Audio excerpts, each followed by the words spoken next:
खालिद चिश्ती साहब, आपसे आगाज़ करना चाहूँगा। ये जो हमला है, ये इससे तो बड़ी गुंडागर्दी की कार्रवाई हो नहीं सकती, लेकिन मुसलमान मुल्कों में दमखम नाम की चीज़ कोई नहीं है।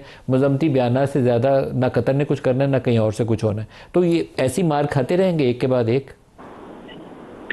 जी मलिक साहब, बहुत शुक्रिया आपने इनवाइट किया है। देखिए, आपने बिल्कुल सही अपने इंट्रोडक्शन में कहा कि मार खाने वाली बात क्या है। मैं उनकी एयरफोर्स का सोच रहा था कि उनके पास ये जो फेमस राफेल जहाज हैं, उनके पास यूरो फाइटर हैं, उनके पास F-15 EQ जहाज है जो one of the most modern है, जो शायद उन्होंने अमेरिका ने इसराइल को भी नहीं दिया।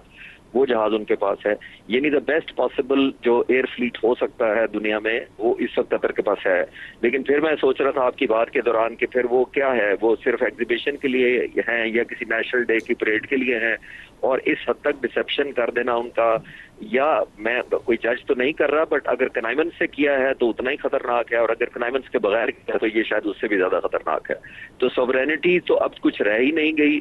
आपने बिल्कुल ठीक कहा कि it's a matter of turn, कि किसकी बारी कब आनी है, और नीड बेस पर आते रहनी है, ऐसा लग रहा है।